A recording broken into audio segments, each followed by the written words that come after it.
Bismillahirrahmanirrahim. Assalamualaikum warahmatullahi wabarakatuh.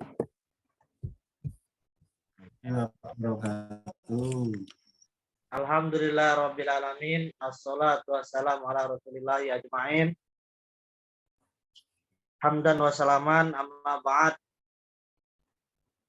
Puji syukur kehadiran Allah Subhanahu wa taala yang memberikan nikmat besar kepada kita semua sehingga kita dapat berjumpa kembali di sesi ke-15 malam ini. Insyaallah materi yang akan kita bahas yaitu keluhan jantung. Tak lupa sebelum masuk pada materi yang kami hormati Ketua Yayasan Gria Sehat Istana Ikatan Sosial Tabib Nusantara Ustadz Burhanuddin Mojokerto, kemudian segenap pengurus Yayasan Gria Sehat Istana, dan tak lupa pula yang kami hormati para trainer dan yang kami hormati pula Ibu Julaiha yang selaku pemateri pada malam hari ini. Mungkin teman-teman yang lain belum kenalan, nanti ada waktunya nanti bisa perkenalan. Dan tak lupa Bapak Ibu sekalian peserta pelatihan bekam ahli utama yang kami banggakan. Untuk mempersingkat kegiatan kita pada malam hari ini, mari sama-sama kita buka pelatihan bekam ahli utama sesi ke-15 dengan bacaan basmalah. Bismillahirrahmanirrahim. Masuki kegiatan berikutnya yaitu materi yang akan disampaikan oleh Ibu Julaiha. Untuk itu waktu dan jaringan kami berikan kepada beliau dengan segala hormat. Dipersilakan. Assalamualaikum warahmatullahi wabarakatuh. Waalaikumsalam warahmatullahi wabarakatuh. Perkenalkan, nama saya Ibu Julaiha dari Bekasi. Mudah-mudahan untuk pemberian materi malam ini jaringan bisa stabil, karena suka kadang-kadang unstabil. Kita masuk aja ke materi tentang keluhan jantung. Pembahasan kali ini yaitu tentang pengertian pada keluhan jantung, penyebab serangan jantung, gejala serangan jantung, ciri fisik gagal jantung, dan titik bekam pada keluhan tersebut.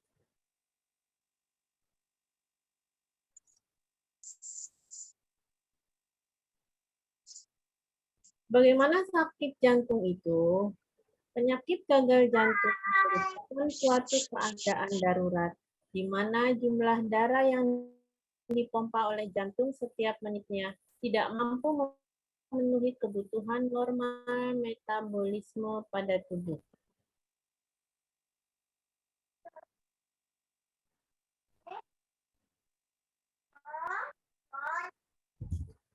Penyebab serangan jantung yaitu biasanya terdapat pada penyakit jantung koroner, kolesterol tinggi, tekanan darah tinggi, merokok, diabetes, kurang olahraga, stres juga bisa menyebabkan serangan jantung, juga faktor keturunan.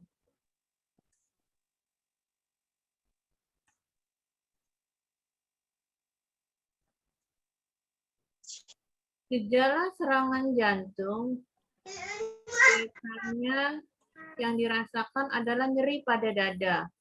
Kadang juga sering terjadi sesak napas, mual dan muntah, keringat dingin, nyeri di bagian tubuh lainnya, kelelahan yang tidak biasa, dan detak jantung tidak teratur.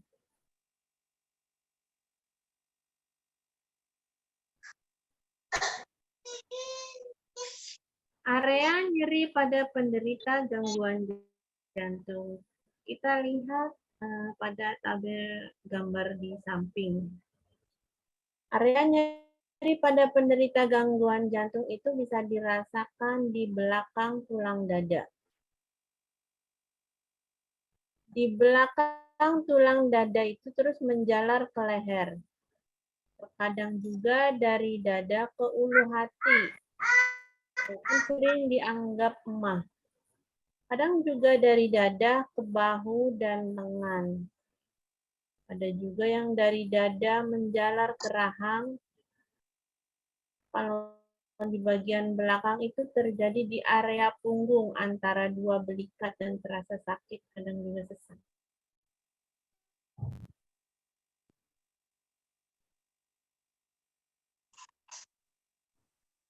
Ciri fisik gangguan jantung. Yang pertama yaitu sesak napas, pembengkakan pada kaki, kelelahan dan lemah, detak jantung yang tidak teratur, tekanan darah rendah, berkeringat yang berlebihan, serta kulitnya pucat.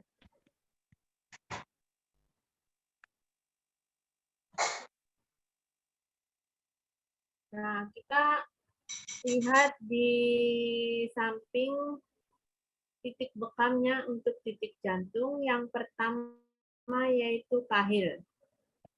Yang kedua jantung depan belakang.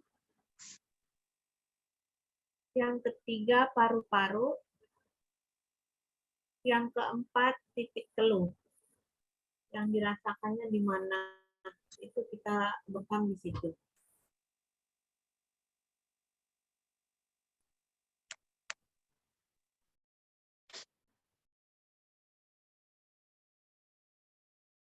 Coba kita perhatikan gambar titik jantungnya biar kita lebih paham.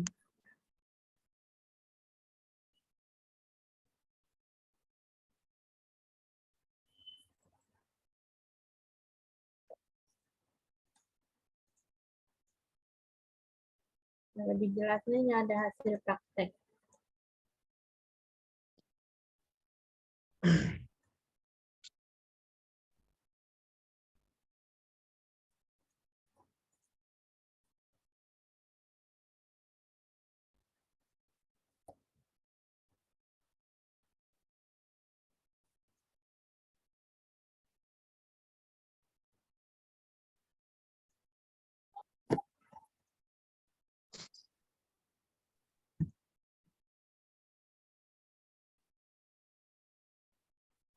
Baik, mungkin ada pertanyaan Pak Farid, mungkin boleh ditanyakan berkaitan dengan materi kita pada malam hari ini.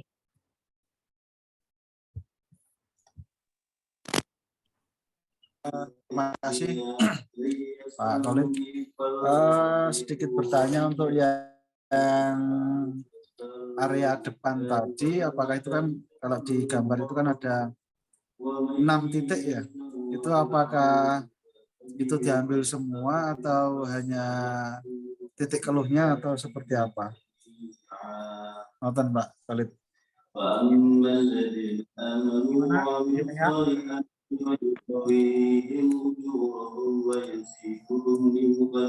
وأما الذين استكبروا واستكبروا فيعذبهم عذابا أليما ولا يجدون لهم.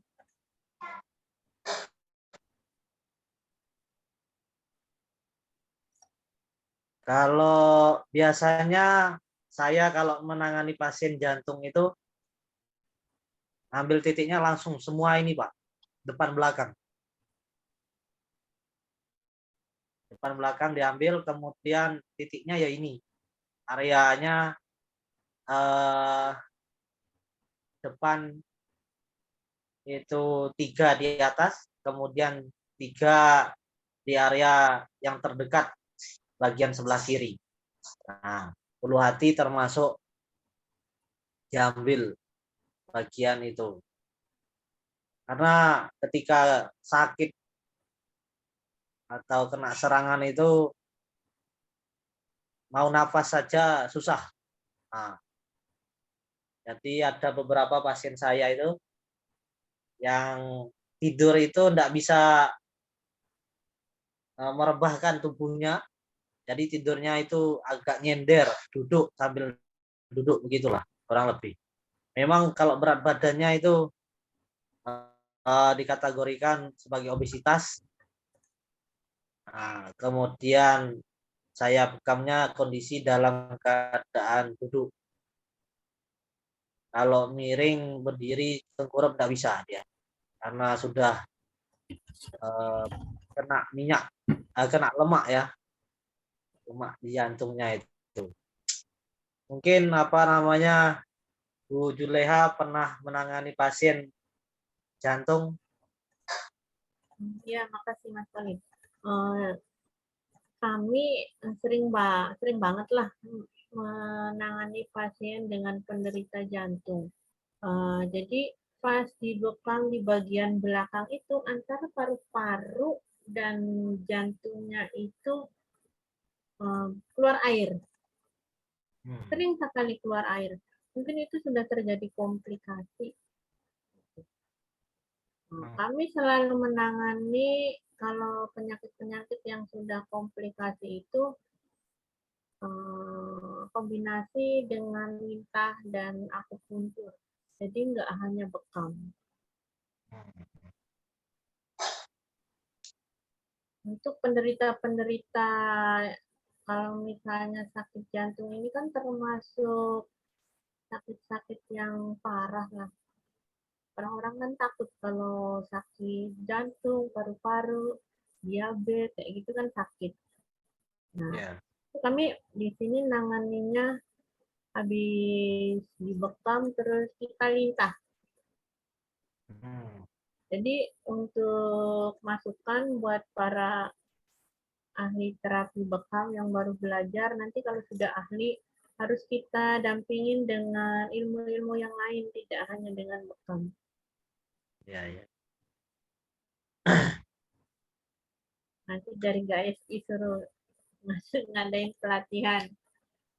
Ya. Ngadain biar komplit. Ya. Cuman ya kadang-kadang juga kalau misalnya itu kami selalu menangani itu nggak tertolong, Pak. Soalnya datang ke kami itu udah dokter udah nggak sanggup, udah parah gitu. Tapi untuk yang masih baru didiagnosa kayak kemarin itu pasien yang terkena stroke gitu, kita bekam, pulang dari dokter karena tangan udah nggak bisa bergerak. Kan itu kan efek-efek dari penyakit jantung, diabetes, akhirnya jantungnya terus kan di stroke. Nah, mereka keluarganya memeriksakan ke rumah sakit, 3 hari disuruh pulang. Nah, pas pulang itu tentu dikasih obat pengencer darah. Pengencer darah itu pasti saya lihat resepnya itu obat-obatannya di situ tertulis kolesterolnya tinggi, pengencer darah, terus obat penyumbat tinggi, banyak sekali obatnya yang dari rumah sakit itu. Tapi tidak diminum sama pasien, tidak diminum.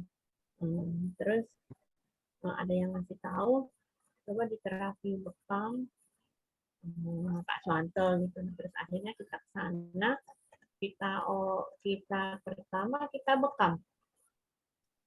Itu pertama pasien itu kan kita selalu mengambil orang udah stroke itu kan, jantung kena semua kena, tapi karena belum minum obat belum keluar air waktu itu. Dan kita bekam sama seperti titik ini karena tangannya juga udah nggak bisa gerak, jadi kita ambil semua, alhamdulillah bisa ngangkat. Nah, tapi kita nggak bisa bekam terus-terusan, misalnya seminggu sekali. Nah, terus kita akhirnya kombinasi dengan akupuntur, dengan yoga. Alhamdulillah sekarang sudah selesai. Alhamdulillah.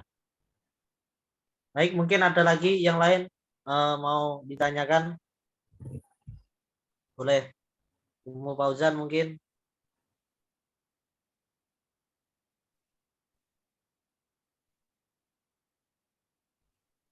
Atau Pak Farid ada feedback mungkin.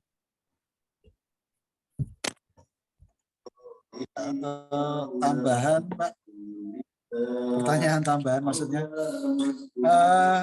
Untuk yang depan itu apakah waktunya juga 5-10 menit atau seperti apa? Maksudnya lama pengekopannya dari sebelum dipantik sama setelah dipantik.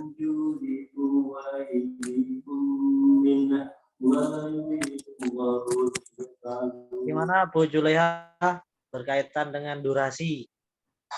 Kalau apa pengekopan area depan itu kira-kira berapa lama? Kalau saya tuh setiap kali bekam nggak sampai lama lah, soalnya kan takut blaster juga. Apalagi pasien baru itu kan kita belum tahu kulitnya itu apa tipis, apa tebal gitu kan. Apalagi dengan menggunakan bebas sih menggunakan kop mana aja. Cuman kita sebagai terapis itu harus tahu lah. Misalnya kita pakai kop Samora, daya tarik pas mompa itu segimana. Soalnya kan beda. Kop Samora dengan kop Kangju itu beda. Karena kita udah nyoba, kita memilih kop Kangju. Bebas sih pakai kop apa aja bebas. Cuman kita lihat-lihat pasien, kadang ada yang saya nggak suka pakai kop ini gitu kan. Nah, kalau saya pakai kop Kangju biasa aja sama seperti bekam kayak kahil, kayak titik jantung, titik paru. Kalau darahnya udah membeku, udah membeku itu udah kita lepas. Kita mau nungguin apa, darahnya udah nggak keluar lagi gitu. Jadi durasinya aduh nggak sampai sih, saya setiap kali banget nggak sampai 10 menit. Ada perbedaan nggak kira-kira penarikan kopnya dengan yang depan sama belakang itu? Kenapa? Kurang jelas. Metode penarikan kop depan sama belakang sama apa beda? Sama. Sama. Saya sama. Lebih lama di belakang penarikan kop itu. Maksudnya ngelepasin kop yang misalnya kita udah panci, kita kop itu lebih lama di belakang. Soalnya kalau di depan itu yang sering saya lakukan itu, kalau penyakitnya nggak terlalu parah, itu keluar darahnya juga sedikit. Tapi kalau misalnya ada gangguan pada alat-alat organ tubuh pasien itu ya banyak juga. Kita tunggu. Kita harus bisa melihat itu keluar darahnya itu, oh ini masih keluar darah enggak gitu. Tapi kadang kalau misalnya udah terlalu lama, kita lepas dulu. Kita buang, nanti kita nggak pantik ulang, nggak kita pasang lagi gitu aja.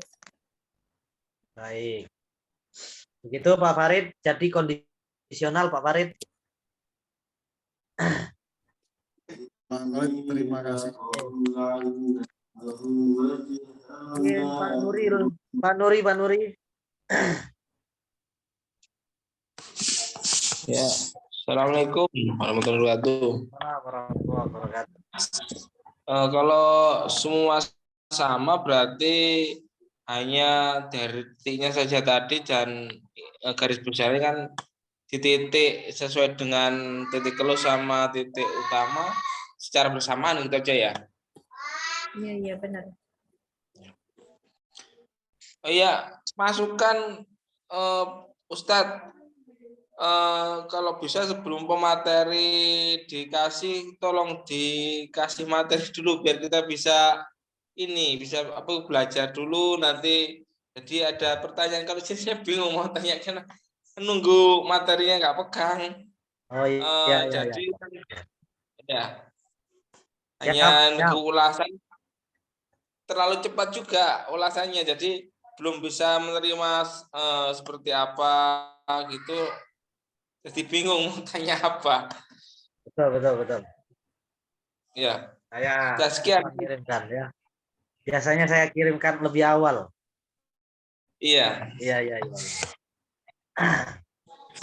Saya minta maaf.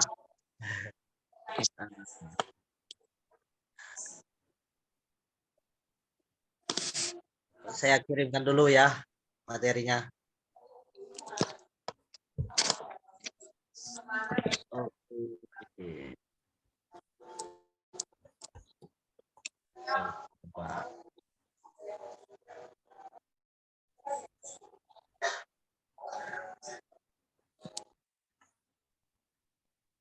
Eh,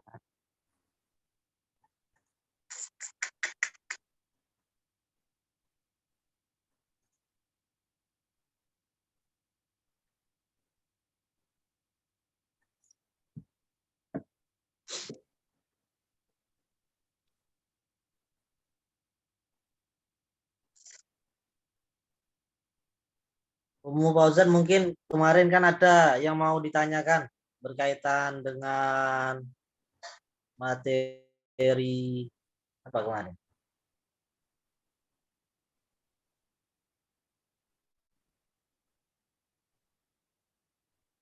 ISPA. Nah, sambil menunggu yang lain karena Umum Fauzan enggak join. Kemudian Pak Farid mungkin juga mau tanya berkaitan ISPA, boleh? Karena materi kemarin yang lalu.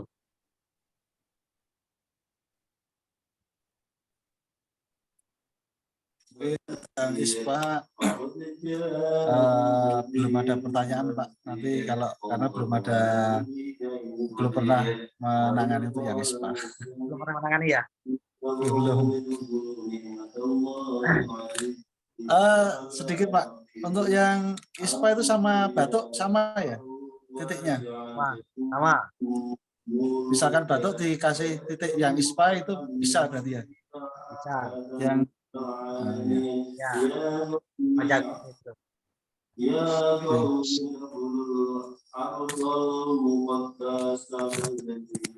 Pak Farid pernah nangani jantung, pasien jantung? Yang itu pernah, tetapi kemarin saya kasih yang 17 titik sunah itu sekalian langsung, baik kahil, katifen ya kemarin saya kasih Agdatain itu karena pusing, terus sama titik yang itu sama paru-paru semuanya saya kasih. Tapi kalau yang khusus kasus yang itu kemarin ya sekalian 17 titik itu saya kasih semua Pak. Ya.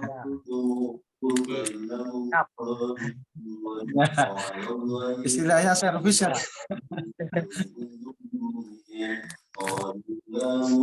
Pak Nuri mungkin pernah mengalami pasien jantung? Sementara kelihatannya belum, Ustadz. Belum ya? Mungkin antara belum tuh mungkin untuk gejalanya juga kurang paham juga kan, bisa jadi kan kayak sesak nafas kan mungkin larinya kita pikirnya ke ISPA bukan ke jantung juga. Jadi Kak, Ya. kalau asli jantung yang sudah divonis jantung belum. Kalau untuk gejala tadi masih belajar itu mungkin bisa jadi ada gitu aja. Ya, ya. Oh ya, saya tanya Bu Julaha, untuk pasien jantung ini ada enggak apa itu namanya kayak kan garis Pak Farid tadi kan semua dibekam semua kan, dari titik di belakang bekam semua. Ini ada nggak kayak kalau darah rendah kemarin kan ada titik kahil dihindari dulu dan sebagainya, HB rendah kan gitu kan. Kalau jantung ini ada enggak? Apa nggak ada masalah untuk bekam semua atau gimana? Biasanya kalau penyakit jantung itu darahnya tinggi. Coba Mas Polin, apa orang yang menderita penyakit jantung itu apa ada yang darah rendah? Soalnya saya belum nemu dah pasien yang kalau misalnya penyakit jantung dengan tensi darah yang rendah gitu.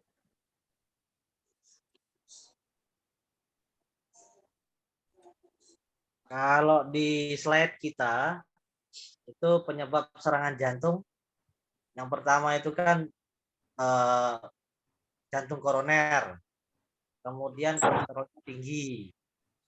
Yang ketiga itu tekanan darahnya tinggi. Nah, cuma saya pernah mendapatkan pasien, sekarang sudah almarhum beliau, itu endema paru awalnya. Kemudian setelah itu kecelakaan, kakinya patah, pasang pen, kemudian tiba-tiba perutnya membesar. Memang perokok berat beliau itu. Perokok berat, kemudian tiba-tiba kakinya membengkak.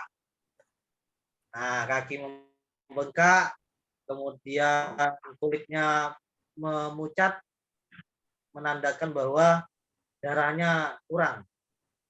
Itu seperti ciri-ciri yang ada di sini, ciri-ciri fisik. Kemudian berkeringat, keringatnya keringat dingin, sesak napas juga begitu, tidurnya tidak bisa tenang, gelisah, kemudian suka ngelindur kalau tidur itu. Nah, saya curiganya awal itu ginjal. Ternyata ketika dibawa ke rumah sakit, beliau kena serangan jantung. Jadi ciri-ciri fisik, gangguan fisik yang ada di slide ini sama dengan apa yang saya alami itu.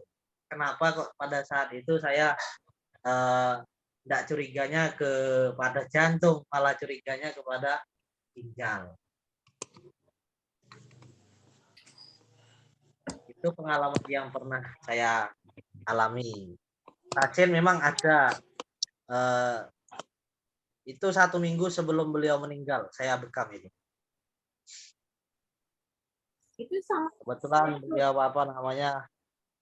dulu Ustadz, saya di pondok dulu ngajar, terus manggil bekam. Ternyata bekam terakhir.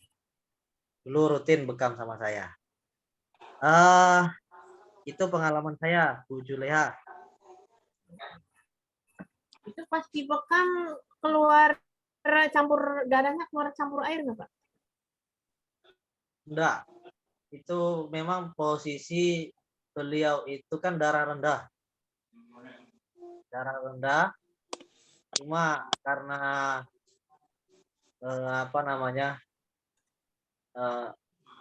saya curiganya itu ginjal, jadi tidak ada pikiran ke jantung itu. Kemudian saya ambil titiknya titik ginjal. Jantung, paru normal saja, depan tidak saya ambil.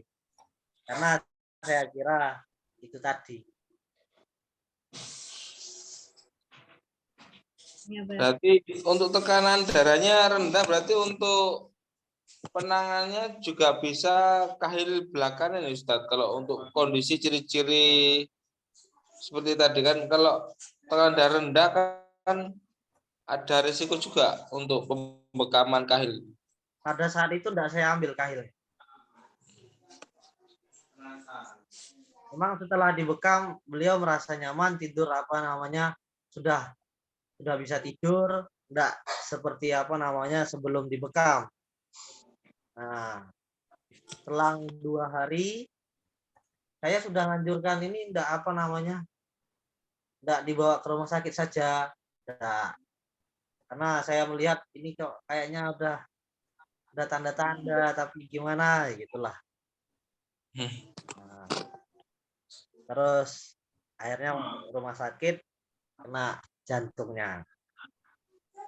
Jadi memang kalau menangani pasien kelihatan ini sudah dan tidak lama lagi, ada 2 opsi. Opsi pertama itu kita mundur, tidak menangani pasien, atau opsi kedua kita minta izin kepada keluarga untuk menangani pasien. Khawatirnya yang disalahkan adalah bekamnya.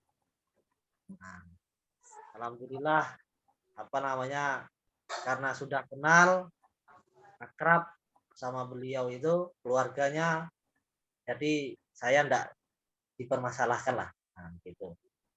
Mungkin Bapak Ibu kalau baru kenal dengan pasien tiba-tiba sudah menangani pasien berat seperti itu, nah, 2 opsi tadi itu lebih baik. Kalau iya menangani minta izin sama keluarga.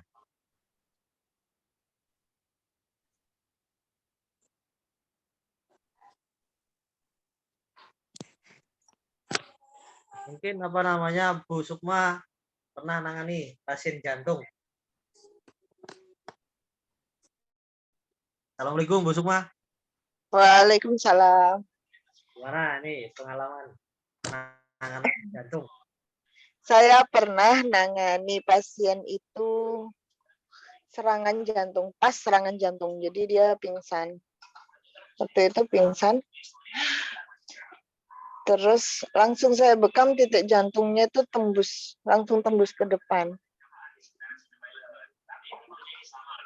Alhamdulillah beberapa menit kemudian dia siuman, terus normal kembali. Pertamanya sesak terus lemes gitu loh. Itu katanya punya jantung koroner.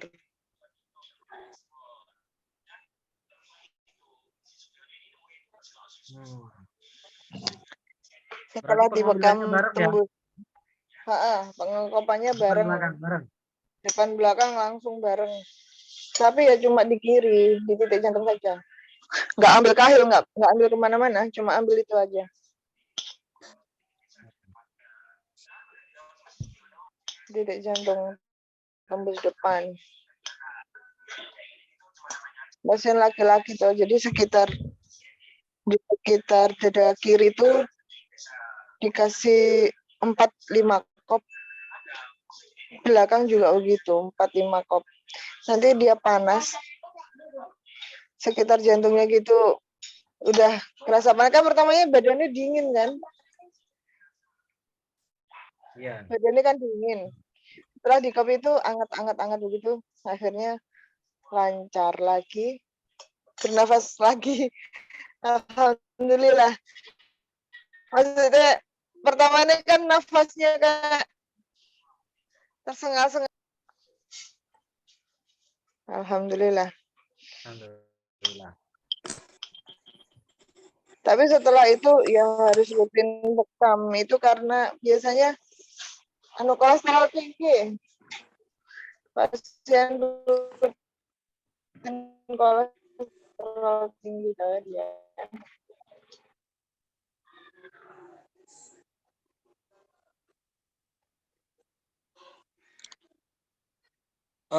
Mau tanya Bu Monggo, Pak Sukma, Nuri.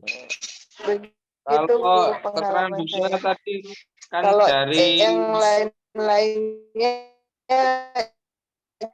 jantung bengkak begitu. Apa?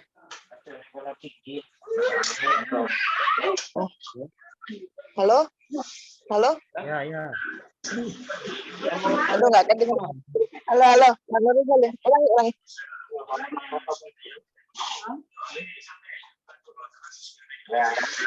untuk Itu.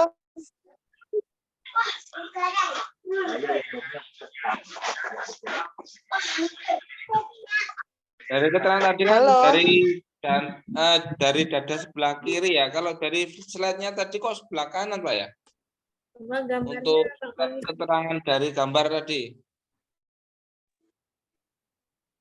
Yang harus diambil itu dada sebelah kiri atau sebelah kanan? Oh iya. Balik ini berarti. Oh, kebalik. Iya. Jadi kebalik ya untuk Balik ini berarti. Yang bikin ngantuk ini berarti. Kalau saya ngambilnya dada kiri. Iya, dada kiri. Jantung kan Dada tembus kiri. depan, belakang kiri. Ya. Terima kasih, Ustaz. Ya, kebalik ini Pak Nuri.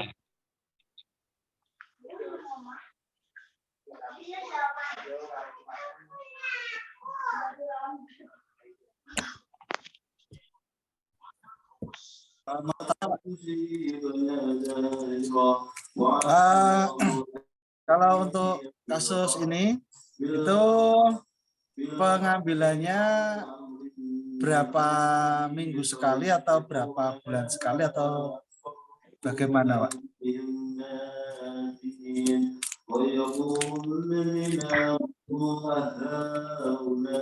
Gimana Bu Julia? Kalau Terapi. kami biasanya kalau untuk penyakit berat itu dianjurkan kita ngomong dulu ke pasiennya. Ini sebaiknya kita perlu pembekaman 1 minggu sekali. Karena darahnya itu kalau misalnya sampai 1 bulan aja itu udah kenter lagi, udah banyak lagi. Nanti kalau lama sampai 1 bulan itu udah pusing lagi tuh pasien. Untuk yang udah percaya sama kita, yang mau minimal 2 minggu sekali ya.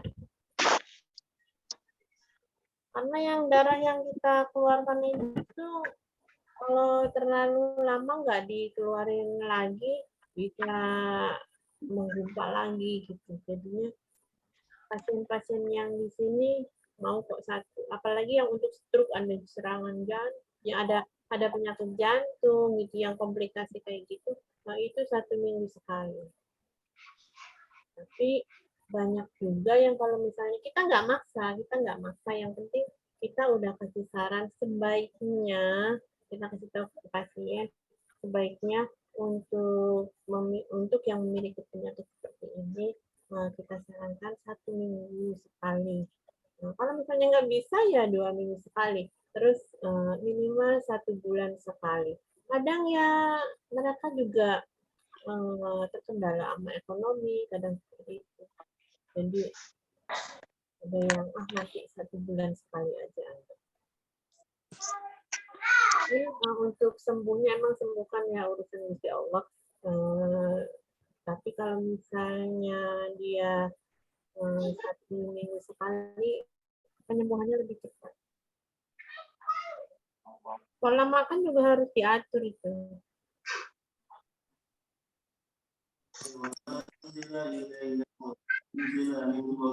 Pak Farid.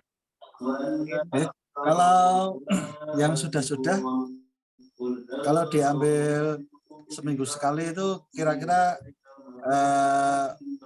untuk istilahnya membaik atau sampai sembuh itu berapa kali pertemuan Bu Julia?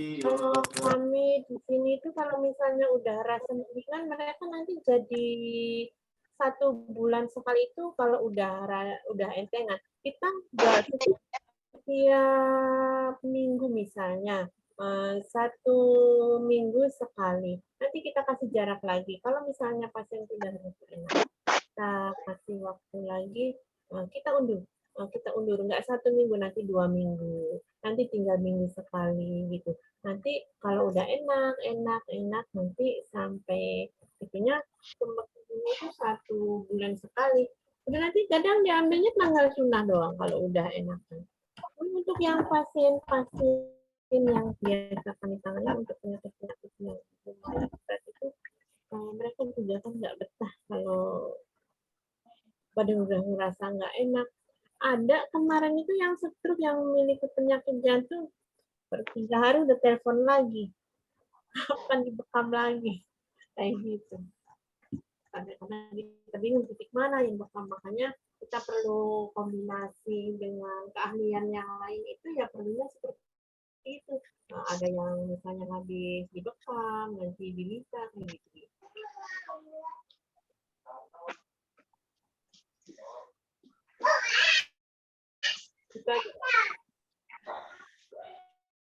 Baik, mungkin Ya. Nuri mau tanya. Ibu Zulekha, untuk pembekangan 1 minggu sekali itu untuk titiknya itu tetap atau gimana? Kan biasanya kan untuk titik yang sama dalam waktu 1 minggu itu belum pulih maksimal. Kalau di sini kan di gambar itu kan ada titik kaki ya, ada titik kaki, terus paru, jantung gitu. Nanti kan di depan kayak gitu. Nah, nanti pas pertemuan berikutnya yang belum itu yang mana gitu. Yang belum itu yang mana? Kayak misalnya yang belakang kita kita kan enggak kayak semacam langsung titik perut langsung fixer enggak. Kalau udah itu kita yang belakang nih kayak di gambar nih. Nah, nanti kita tambahin di bagian lambungnya kita kita benerin gitu titik lambungnya. Cuma kita ibaratnya kita kasih lebih lah untuk merasa badan pasien itu jadi lebih enak. Ya, di belikat itu biasanya orang penyakit jantung itu rasanya seperti masuk angin gitu, kayak kayak ada angin, kayak kalau dipegang itu sakit, dibelikat-belikat kayak gini nih, diambil, semua diambil gitu. Diambil lagi nggak apa-apa, diambil lagi nggak apa-apa. Terus ada juga pasien yang kita tanyakan kalau misalnya pasiennya yang satu kali kita tanya gimana napasnya masih tetap gitu. Jadi komunikasi antar pasien itu kita harus perlu kita jalin dengan baik gitu, perkembangan gimana gitu. Pasien juga ada jadinya tanya ke kita, Pak, saya sebaiknya dibekam lagi kapan ya? Kita balik nanya gimana rasanya gitu. Kalau misalnya ada perkembangan yang lebih bagus gitu, dari kondisi awal, boleh kita 2 minggu sekali. Titik sama nggak apa-apa titik sama. Kan nggak ngabisin darah.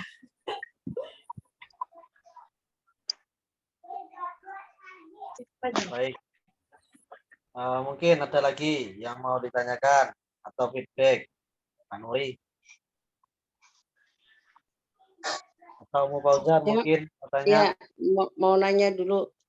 Itu kalau untuk titik bekam, misalnya kalau untuk keluhan jantung, kita cuman yang dibekam cuman itu aja ya, titik jantung kahil, jantung paru, terus sama yang titik keluh yang di belakang. Yang titik-titik yang lain biar enggak dibekam pada saat yang sama itu enggak apa-apa ya? Misalnya ginjal, paru, apa semua itu yang lainnya enggak dibekam pada saat itu enggak apa-apa ya? Ya, silakan. Bu Juleha. Kalau misalnya pasiennya itu menderitanya yang diderita itu jantung doang, kita nggak bekam yang lain, kadang begitu. Kita sesuaikan dengan kondisinya. Cuman kalau udah penyakit jantung itu bawa penyakit yang lain. Ada temen yang nggak jantung doang, biasanya gitu. Kalau yang biasanya penyakit jantung aja itu biasanya penyakit yang baru-baru belum komplikasi. Biasanya kalau misalnya ditanya penyakit jantung, pasti dia ngomong, kolesterol saya tinggi loh Bu, gitu. Saya juga suka sesek, sama kayak ciri-ciri yang tadi gitu.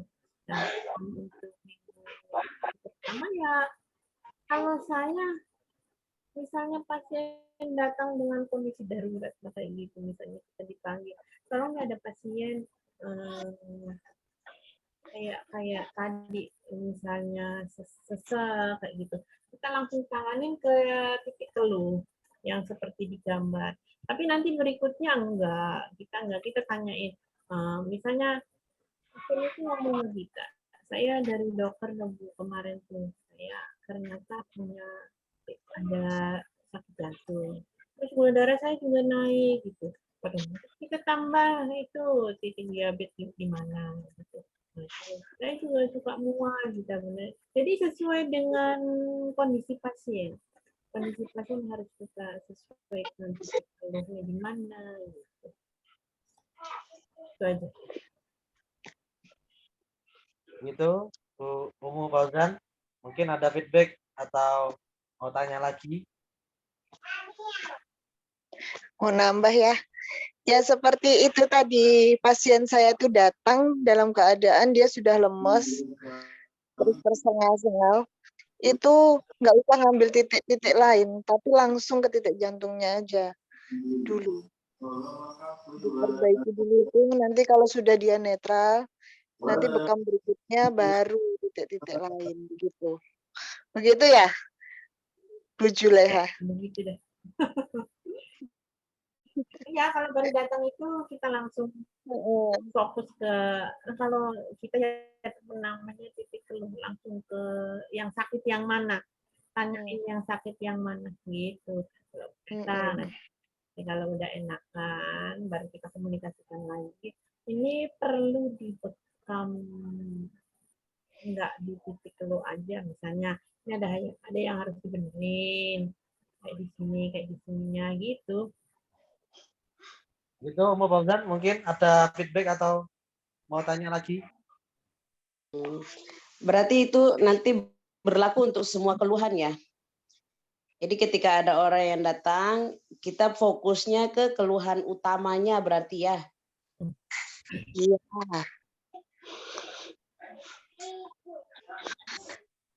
Tapi biasanya yang sering saya tangani itu kalau yang datang ibu-ibu, misalnya di WA, Bu, Bu bisa nggak bekam saya, sakit apa?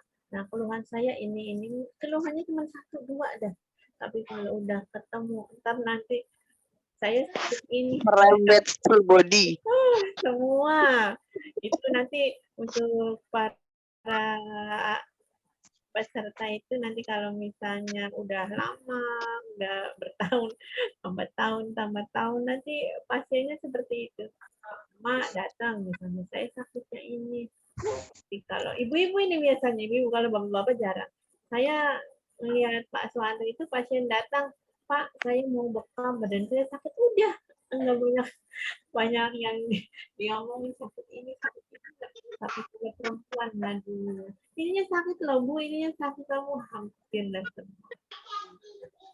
Tapi jangan kaget.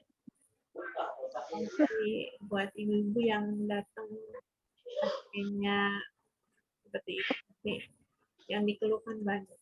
Kenapa ya? Saya kok ininya sakit? Kenapa ya ini seperti itu? Jadi ya akhirnya ya full body.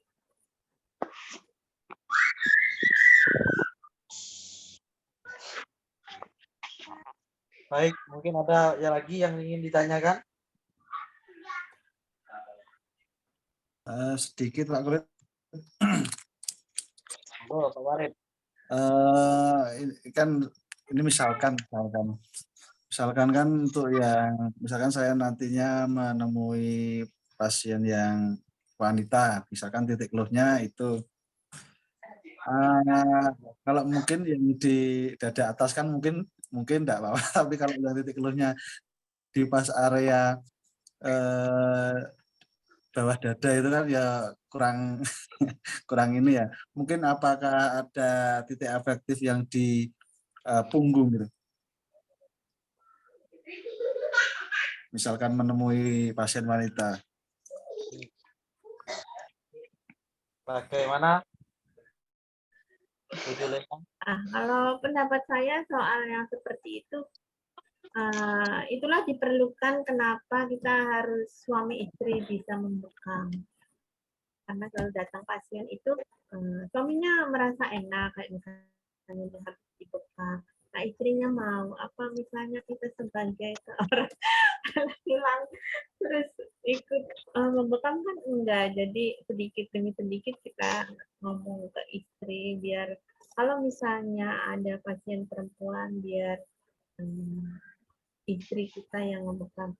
Sama awalnya juga asalnya itu saya cuma memperhatikan pertama pasien datang lama-lama bawa istrinya, lama-lama disuruh datang ke rumah, sekeluarga dibekam lah, kebanyakan perempuan. Nah Pak Suwanto bingung. Akhirnya jadi oh iya ternyata saya harus bisa juga gitu. Bu Sukma mungkin mau tambahkan?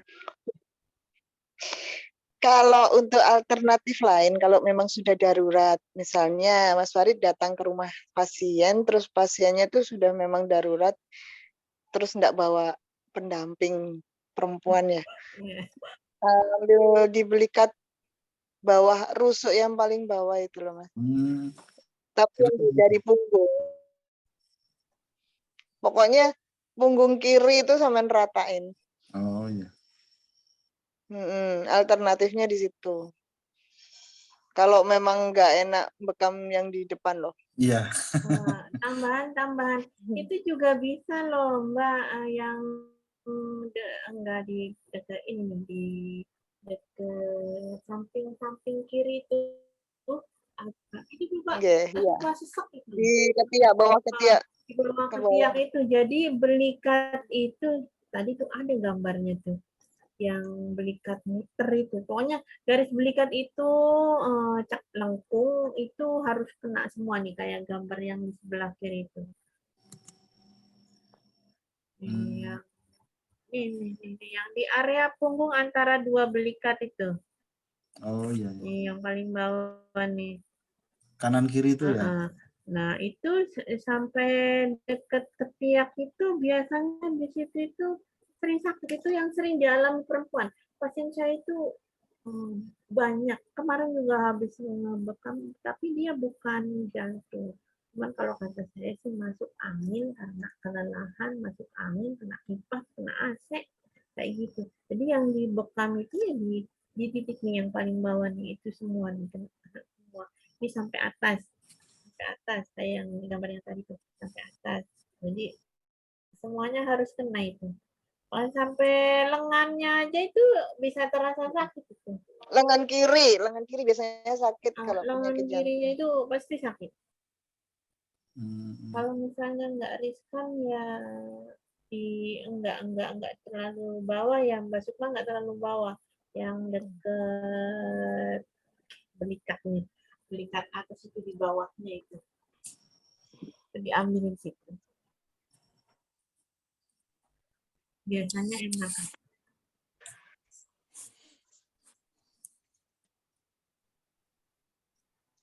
Itu Pak Farid sudah ada alternatif ya. Ya. udah agak ayam. Istrinya diajari Pak Farid.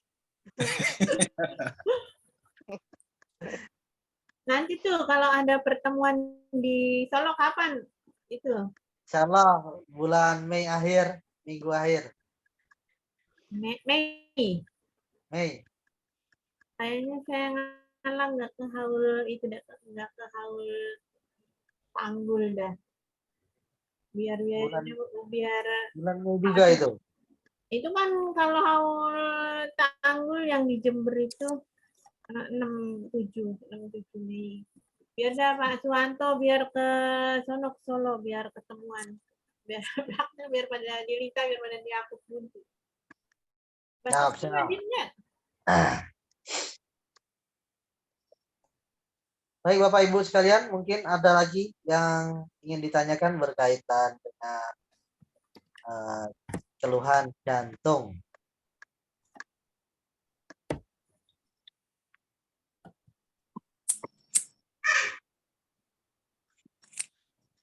Mak, barangkali ada tambahan. Assalamualaikum Ustaz Burhan. Waalaikumsalam warahmatullahi wabarakatuh. Gimana ini kabarnya? Alhamdulillah sehat.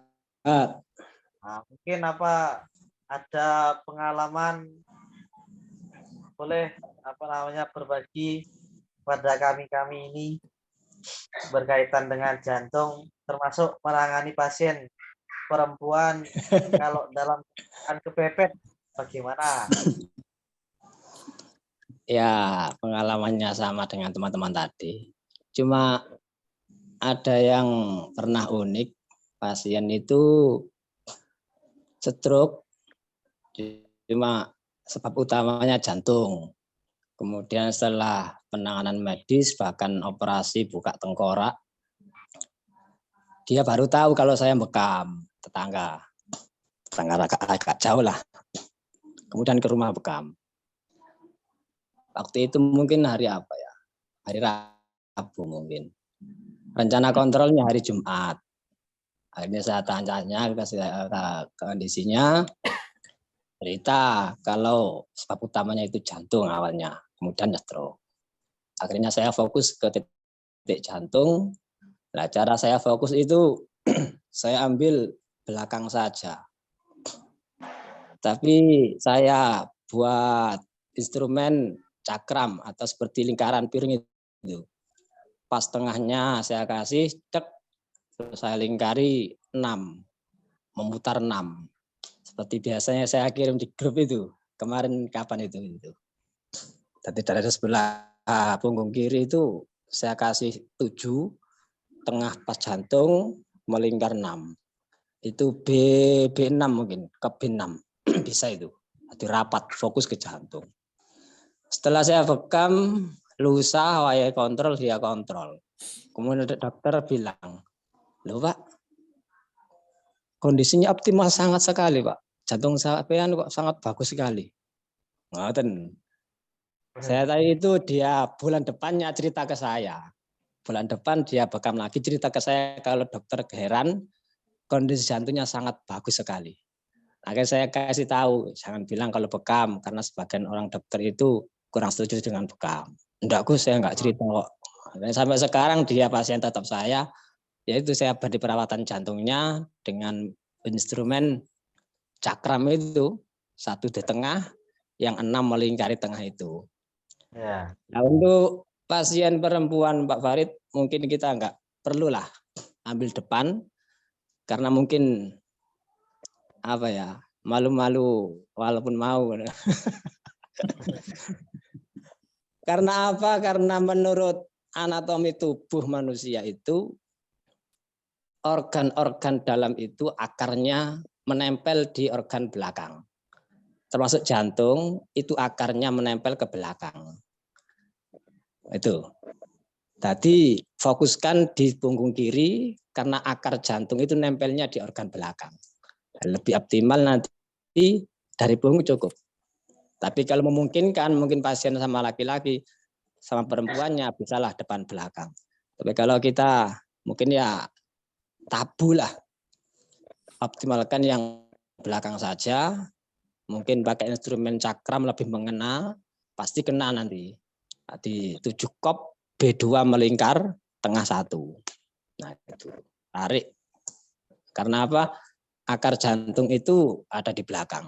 Jadi insya Allah walaupun nanti depan tidak bisa kita ambil, hasilnya akan maksimal karena saya punya pengalaman setelah saya bekam 2 hari dia kontrol, dokter pun merasa heran dengan perkembangan jantungnya yang sangat bagus sekali. Sehingga sampai sekarang pasien saya rutin bekam tiap bulan. Itu pengalaman yang unik. Untuk yang lain ya sama-samalah dengan teman-teman sama-sama. Tuh. Mungkin itu Pak Farid. Mohon maaf. Iya, Pak. Matur nuwun. Amin. Ada lagi mungkin sebelum kita tutup. Ya, saya ada tambahan, Pak Khalid. Oh ya. Pernah ada tetangga waktu itu belum ngerti bekam, terus kita bawa ke ahli bekam, itu lumayan jauh lah perjalanan 2 jam. Itu yang menginspirasi kami untuk belajar bekam. Itu tetangga itu udah kayak saudara, itu menderita sama jantung, perutnya sudah membesar, bahkan mungkin dia sudah menitipkan gitu, Mas, Pak Aswando, Mas nitip gini semua nitip. Kita udah ini apa umurnya pendek. Nah, dia bekam karena kami juga belum bisa bekam. Nah, terus di daerah Kerawang waktu itu perjalanan 2 jam lumayan jauh. Itu bekam poros. Di situ malah berapa hari ya? 3 hari Mas, itu 3 hari sekali tuh harus datang ke sini. Bekamnya beda-beda.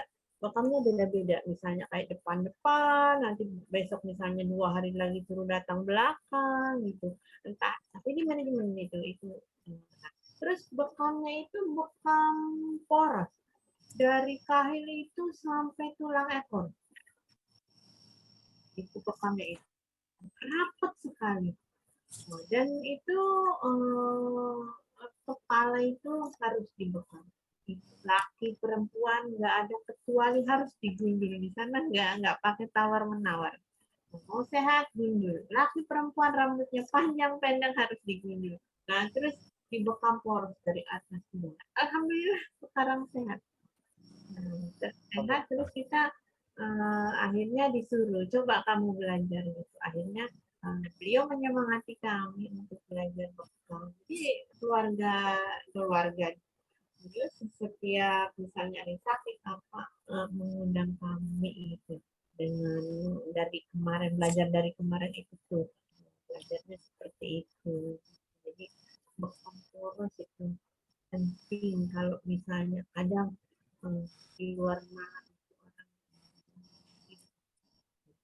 orang poros Bekam poros. Poros apa porot? poros dari kahil lurus baris dari atas ke bawah itu jadi kayak Sampai tulang tulang. belakang di antara tulang belakang itu semua dari atas tapi kalau misalnya pasiennya Mbak mendadak kayak misalnya datang dengan kondisi sesek kayak gitu kita tetap pada pelajaran yang tadi yang kita pelajari akhir paru jantung sama posisi depan titik peluh itu ini kalau misalnya udah misalnya diambil 1 minggu sekali 2 minggu sekali nanti itu poros itu harus diambil bekam poros namanya dari atas sampai meringankan semua penyakit itu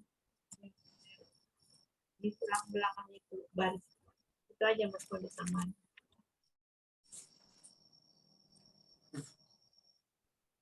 Satu lagi Pak Kulit. Iya, monggo. Untuk kasus ini apabila sudah diring itu apakah tidak apa-apa atau bagaimana? Gimana? Bu Julia, Apa tadi? kalau pasien sudah di-ring, Apaan itu? ring, sudah Oleh dioperasi, jantung ya. Oh, pasang ring. Oh, nggak Iya. apa-apa. Aku pasien ada yang udah pasang ring. Enggak apa-apa. Pasien saya juga banyak yang pasang ring. Oh, Alhamdulillah lebih Aman-aman lega. saja ya berarti. Aman, insya Allah. Oh iya. Aman. Aman, Pak Aman Farid. kan Mak Juleha? aman, nggak apa-apa. Pernah kan? Malah enak. Biasanya orang pasang ring itu dari dokter dikasih obat pengencer darah. Nah, orang yang paham obat pengencer darah itu mereka nggak mau dan mereka memilih dibekam. Daripada darahnya diencerin, mendingan darahnya dikeluarin. Jadi itu harus kita kasih tahu ke pasien. Kita kasih tahu. Daripada minumin obat pengencer darah, mending dibekam, udah aman. Itu encer lagi. Jadi nggak ada penyempitan pembuluh darah karena darahnya kita darah kotornya, jadi nggak ada yang hendak. Penyakit jantung itu cepat banget loh itu, gumpal lagi. Kita lihat aja kalau orang penyakit jantung itu selalu kalau ke dokter itu dikasih obat pengencer darah.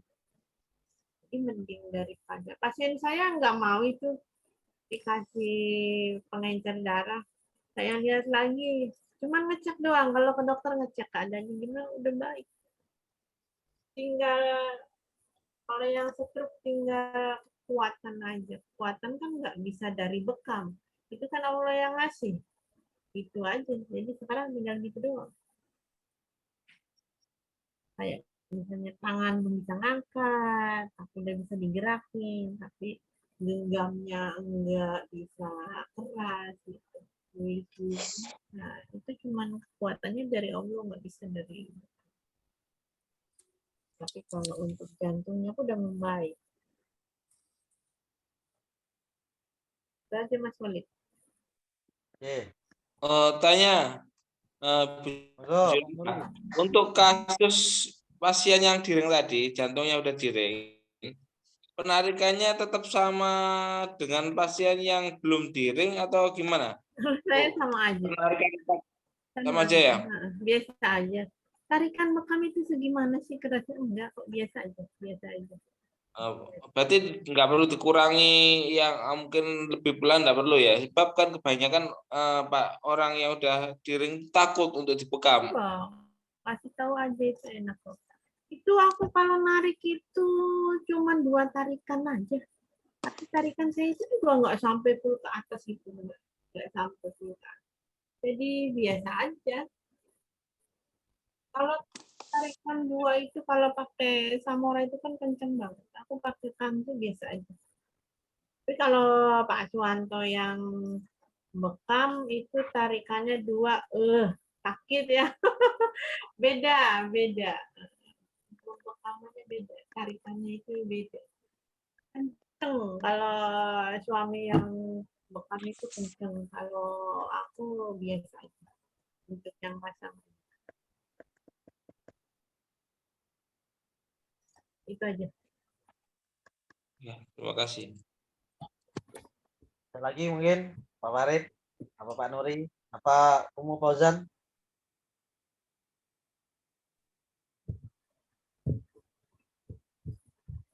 Saya sementara sudah, Pak. Sudah, cukup ini. Nah, ini nanti apa titiknya yang tadi kebalik saya perbaiki lagi ya. Kemudian saya kembali, insya Allah. Efek lapar. Efek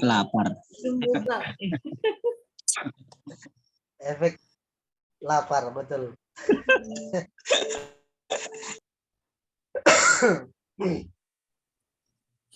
Baik Bapak Ibu sekalian, sebelum kita tutup kita ingin mendengarkan kesimpulan materi kita, yaitu keluhan jantung dari materi kita. Ibu Juleha, monggo Ibu Juleha kesimpulannya. Kesimpulan dari pembahasan malam ini untuk setiap pasien yang datang kepada kita untuk pertama kali kita langsung pada titik pembekaman titik teluh itu, titik teluh. Dan kahili itu kalau darahnya rendah itu bisa kita handle dulu untuk mengantisipasi kejadian yang tidak kita inginkan. Terus kita juga harus termindset di pikiran kita kalau misalnya ada sesak napas, terus kaki bengkak. Untuk ciri-ciri yang pada keluhan jantung juga itu harus kita hafal lah, harus kita tahu pada kondisi pasien. Jadi kita langsung, oh iya ini titiknya ini itu. Jadi kita harus hafal titik-titik itu. Itu aja Mas Khalid. Ya, terima kasih banyak Ibu Julaiha selaku pemateri pada malam hari ini. Dengan kesimpulan tadi menandakan bahwa berakhir juga pelatihan kita pada sesi ke-15 malam ini. Maka mari sama-sama kita ucapkan hamdalah bersama. Alhamdulillahirrahmanirrahim. Dan apa yang kita dapat pada malam hari ini bermanfaat bagi kita pribadi, keluarga, dan masyarakat sekitarnya. Amin. Amin ya rabbal alamin. Sekian dari kami. Apabila banyak kurangnya, mohon keikhlasan dari Bapak Ibu sekalian. Kita cukupkan. Wassalamualaikum warahmatullahi wabarakatuh. Waalaikumsalam warahmatullahi wabarakatuh. Terima kasih banyak.